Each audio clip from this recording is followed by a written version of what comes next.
ഈ ഫുഡ് വെച്ച് പാട്ടുണ്ടാക്കും ഇല്ലേ? അതെനിക്ക് ശരിക്കും ഒത്തിരി എന്നാ പറയാ കേട്ടപ്പോൾ ഉണ്ടല്ലോ നമ്മൾ ഭയങ്കര ക്യാച്ചിങ്ങാ. ഈ ഫുഡിനെ പറ്റി ചോദിക്കുമ്പോഴേ ഈ ഫുഡിന് 2 ടൈപ്പ് ഉണ്ട്. ഇൻസ്റ്റന്റ് ഫുഡ്സും ഉണ്ട്. നമ്മൾ മാങ്ങാച്ചാറൊക്കെ നമ്മൾ ഇട്ട് വെച്ച് 2 ദിവസം കഴിഞ്ഞിട്ടൊക്കെയാണ് നമ്മൾ എടുത്ത taste. Would you prefer instant pot ആണോ നല്ലേ, അതോ ഇങ്ങനെ നമ്മൾ പ്രിപ്പയർഡ് ആവുന്ന ഒരു പാട്ടാണോ ഏറ്റവും നല്ലത്? എല്ലാം കാലത്തിന് ഒത്ത രീതിയിൽ പോകാന്നുള്ളതാണ്. ആ ഫിലിമിന് എന്താണ് റിക്വയർമെന്റ്, അതായത് ആർക്കാണ് നമ്മൾ വിളമ്പുന്നത് അനുസരിച്ചിരിക്കും. ഏതൊരു വിഭവം എങ്ങനെയാണോ. സാറിന് ഏറ്റവും ഇഷ്ടപ്പെട്ടത് മെലഡീസ് ആണോ ഫാസ്റ്റ് നമ്പേഴ്സ് ആണോ? എനിക്ക് മെലഡീസ് തന്നെയാണ് ഇഷ്ടം. ഞാനൊരു മലയാളിയാണ്, എനിക്ക് ഏറ്റവും ഇഷ്ടം മെലഡീസ് തന്നെയാണ്. പിന്നെ മോള് ഏതാ പാടിയ? ഉസ്താദ് ഹോട്ടലിൽ പാടിയില്ലേ? അല്ല, ഞാൻ ബാംഗ്ലൂർ ഡേയ്സിലെ മാംഗല്യം.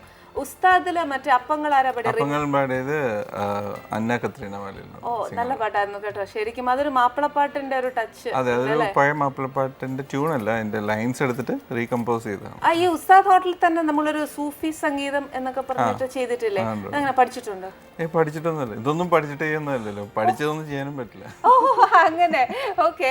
ഈ പഠിത്തത്തിന്റെ കാര്യം വന്നപ്പോ ഞാനൊരു കാര്യം ചോദിക്കട്ടെ.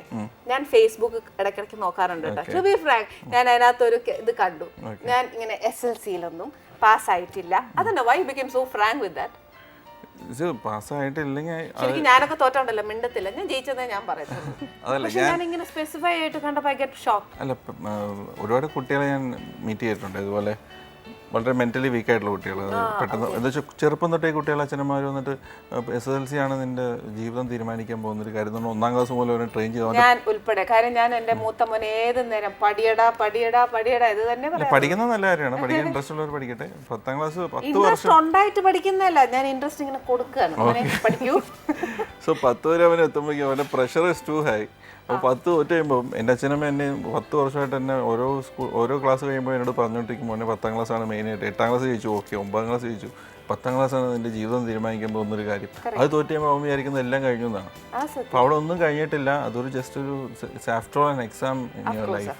ആ രീതിയിൽ അതിന്റെ ലാഘവത്തോടുകൂടി അതിനെ കാണണം എന്നുള്ള രീതിയിൽ. ശരിക്കും നമ്മളിപ്പം ഈ പഠിച്ചത് തന്നെയല്ല നമ്മളെ ലൈഫിൽ കൊണ്ടുപോകണമെന്നൊന്നുമില്ല. ശരിക്കും അതാണ് ഐ അഡ്മിറ്റ് ദാറ്റ്. പിന്നെ എനിക്കിപ്പം ഈ പറഞ്ഞ കൂട്ട് ഞാനിപ്പോ ഒരു ഫുഡല്ലേ തരാൻ പോകുന്നത്, എനിക്ക് അതിനോട് ചേർത്ത് എനിക്കൊരു പാട്ട് പഠിത്തരും.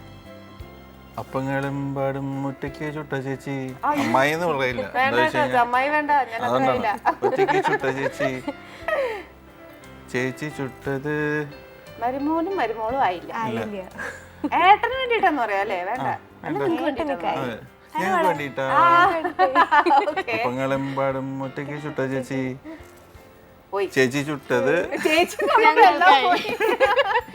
Metre set ആവണല്ലോ. എന്നെ നോക്കി പാടിയപ്പോ മീറ്റർ സെറ്റ് ആവുന്നില്ല. ഉസ്താദ് ഹോട്ടൽ സിനിമയിൽ ഞാൻ ബാക്ക്ഗ്രൗണ്ട് സ്കോർ ചെയ്യുന്ന സമയത്ത് അതിൽ ചാള വറക്കുന്ന സീനും ബിരിയാണി ഉണ്ടാക്കുന്ന സീനും കാണിക്കുമ്പോൾ, especially last Dulquer Salman is making A biryani for the kids, അത് തന്നെ ഭയങ്കരമായിട്ട് അട്രാക്ട് ചെയ്തൊരു സീനാണ്. അത് ശരിക്കും എനിക്കും ആ കുട്ടികളോടൊന്നും ബിരിയാണി കഴിക്കാൻ തോന്നും. അത്രയും നമ്മളെ കൊതിപ്പിക്കുന്ന രീതിയിലാണ് അൻവർ റഷീദ് എടുത്തിരിക്കുന്നത്. സോ അത് ആ പടം ഇത്രയും ശ്രദ്ധിക്കപ്പെടാനുള്ള മെയിൻ റീസൺ ഫുഡിനോടുള്ള ആളുള്ളൊരു താല്പര്യം. ഫുഡ് എത്ര പൈസ കൊടുത്താലും മതിയാവില്ല മനുഷ്യർക്ക്, പക്ഷെ ഭക്ഷണം കൊടുത്തു കഴിഞ്ഞാൽ. കറക്റ്റ് ആട്ടോ. ഞാൻ എപ്പോഴും അതിൽ വിശ്വസിക്കുന്ന ഒരു കാര്യം, നമ്മൾ ഈ പറഞ്ഞു വീണ ഒരു ഇപ്പൊ ജനിച്ചു വീണ ഒരു കുഞ്ഞിന്റെ കയ്യിൽ നമ്മളൊരു 10 രൂപ കൊടുത്താൽ അതിങ്ങനെ ഉറക്ക പിടിക്കും, വിട്ടുതരുമോ? ഇല്ല.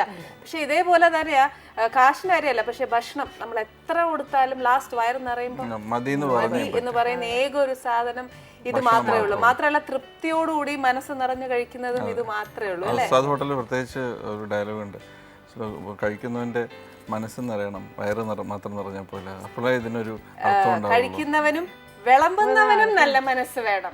തീർച്ചയായിട്ടും അതും ഒരു പോയിന്റ് ആണ്. ഉണ്ടാക്കുന്നവർക്കും നമ്മള് നല്ലോണം അറിഞ്ഞ് ഉണ്ടാക്കുമ്പോഴാണ് അതിന് സ്വാദ് വരെ. വേണ്ടാണ്ട് ഉണ്ടാക്കി കഴിഞ്ഞാൽ അത് നമുക്ക് ശരിക്കും ഫീൽ ചെയ്യും. സത്യം. ഇതെല്ലാം പോട്ടെ, എനിക്കൊരു ഫേവറേറ്റ്, എൻ്റെ ഒരു എന്താ പറയാ, ഷാറുഖ് ഖാൻ എന്നൊക്കെ പറഞ്ഞാൽ ഞാനുണ്ടല്ലോ ശരിക്കും ഒരു ഫാനാ. അത് ശരിക്കും അദ്ദേഹത്തിന്റെ ഒരു പടത്തില് പാടിയില്ലേ, ചെന്നൈ എക്സ്പ്രസിൽ?